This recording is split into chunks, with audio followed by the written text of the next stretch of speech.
Olá a todos e todas, bem-vindo a mais um programa O Rio na História. Eu sou Edu Gomes e hoje a gente vai falar um pouco aqui sobre o município de Rio Bonito. Então, vou ter um convidado muito especial para a gente falar dessa região aí importante do estado do Rio de Janeiro. Como eu sempre falo, eu não ando só, sempre tento trazer aqui convidados que têm alguma especialidade, alguma pesquisa com a localidade que a gente está falando, a localidade que a gente está problematizando.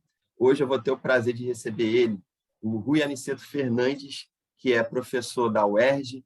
Hoje ele é professor da Faculdade de Formação de Professores da UERJ, e hoje ele vai estar aqui disponibilizando um pouco do tempo dele para falar um pouco também desse município tão importante para a nossa região leste fluminense, que é o município de Rio Bonito.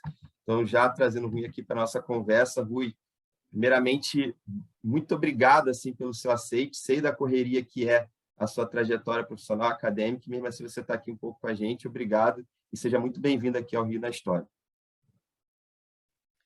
Eduardo, eu que fico muito contente com o convite feito, né? Fico muito honrado em participar desse projeto muito importante para o estado do Rio, né? É um estado que se conhece pouco, né?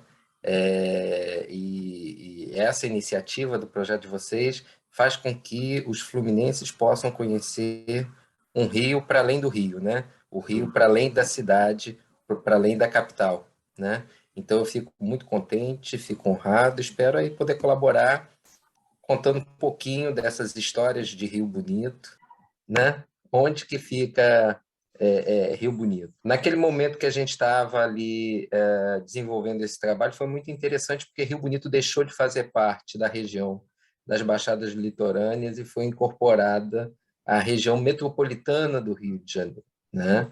Então, o Rio Bonito, ele hoje, né? Ele faz fronteira com Itaboraí, Cachoeira de Macacu, né?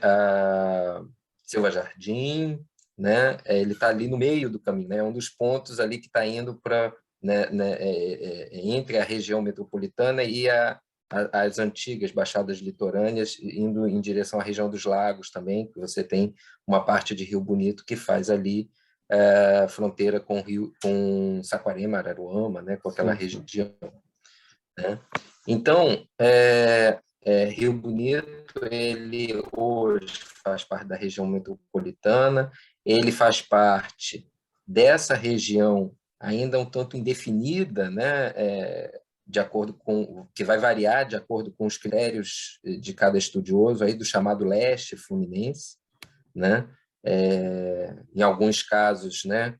Se incorpora, por exemplo, Friburgo, que é da região serrana, né? Na região leste fluminense, né? Então, por isso é que é uma região ainda que é muito mais definida pelo conjunto de análise do estudioso que estivesse debruçando sobre a região do que os limites rígidos de uma divisão político-administrativa, né?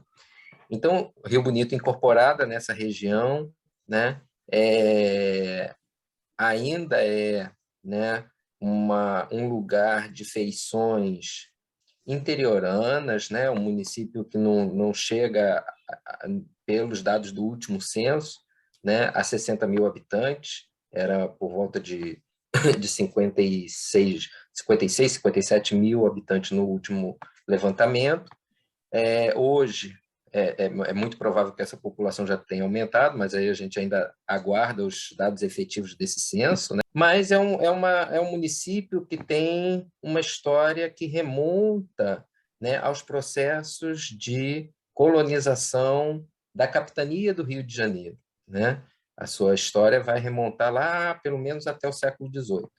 Há quem já tentou vincular o início da história de Rio Bonito aos primeiros tempos de